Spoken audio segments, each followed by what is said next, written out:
দাবি পূরণ করো হেমন্ত ডাঙরিয়া আমার দাবি পূরণ করো আমার দাবি ন্যায্য দাবি আমার দাবি ন্যায্য দাবি আমার লাগে ন্যায় আমার ন্যায় লাগিবই আমার ন্যায় লাগিবই উন্নয়ন জাস্টিস নিশ্চয়কৈ 2020 যে আমাৰ 26 জানুৱাৰীত আগে 27 জানুৱাৰীত আমাৰ বিটিআৰ ৰেকৰ্ড হৈছিলে আৰু বিটিআৰ ৰেকৰ্ড হৈ আজি 5 বছৰ উকলি গ'ল এতিয়া পৰ্যন্ত মানে ৰূপায়ণ হোৱা নাই সঠিক ৰূপত ৰূপায়ণ হোৱা নাই এটা কেইটামান আধৰুৱা কাম কৰিছে আধৰুৱা কাম কৰা নাই গতিকে চুক্তিৰ ৰূপায়ণৰ দাবীত নিখিল বড়ো ছাত্ৰ সন্থাই সকলো জিলাত মানে এই ধৰণা কাৰ্যসূচী হাতত লৈছে আৰু প্ৰতিটো জিলাত এইটো কাৰ্যসূচীটো হ'ব গতিকে আমাক যে প্ৰতিশ্ৰুতি দিছিলে এইটো যাতে প্ৰতাৰণা নকৰে আমি অসম চৰকাৰ এতিয়া ডক্টৰ হেমন্ত বিশ্ব শৰ্মা তেখেতে চিফ মিনিষ্টাৰ হৈ আছে তেখেতৰ সময়ত তেখেতৰ নিজৰ মানে এটা চহী আছে সৰ্বানন্দ সোণোৱালৰ ডাঙৰীয়াৰ চহী আছে হোম মিনিষ্টাৰৰ যিটো চহী আছে তেখেতসকলে এতিয়া চৰকাৰ চলাই আছে এই সময়তো এই চুক্তি ৰূপায়ণ নকৰাটো আমাৰ কাৰণে বহুত দুখজনক আৰু তাৰ কাৰণে আমি এইটো প্ৰতিবাদ কৰিছোঁ এতিয়া এছেম্বলি চলি আছে পাৰ্লিয়ামেণ্ট চলি আছে এই এছেম্বলি আৰু পাৰ্লিয়ামেণ্টত বিটিআৰৰ প্ৰতিটো দফা যাতে ৰূপায়ণ কৰে আৰু ইয়াত মুখ্য দফা হিচাপে আমাৰ বিটিআৰত এক্সপানশ্যন কৰিব লাগে আমাৰ গাঁও অন্তৰ্ভুক্ত কৰিব লাগে BKWSC এটা অনুষ্ঠিত কৰা গৈছে যে বিটিআৰৰ বাহিৰৰ যে বড়োসকলৰ কাৰণে BKWSC তাত মানে গাঁও অন্তৰ্ভুক্ত কৰি মানে ইলেকশ্যন কৰিব লাগে তাৰ কাৰণে আমি দাবী জনাইছোঁ আৰু লগতে ইয়াত বহুতো সমস্যা এতিয়া হৈ আছে সমস্যাবোৰ বাঢ়ি আছে এতিয়া আমাৰ যিখিনি শিক্ষাৰ ক্ষেত্ৰত আমি চাই আছোঁ বহুতো স্কুল মাৰ্জাৰ হৈছে এমালগেমেশ্যন হৈছে আৰু হাই ছেকেণ্ডেৰী আপগ্ৰেড কৰা হৈছে কিন্তু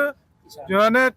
শিক্ষক নিযুক্তি কৰা নাই গতিকে স্কুলবোৰ আপগ্ৰেড কৰিলে মাত্ৰ নহ'ব ইয়াত নিযুক্তি দিব লাগিব এতিয়া আপগ্ৰেড কৰি বা ল'লে নহ'ব চৰকাৰে ইয়াত আপগ্ৰেড কৰি যে হাই ছেকেণ্ডেৰী এতিয়া হাই স্কুলবোৰ আপগ্ৰেড কৰি হাই ছেকেণ্ডেৰী কৰা গৈছে কিন্তু তাতে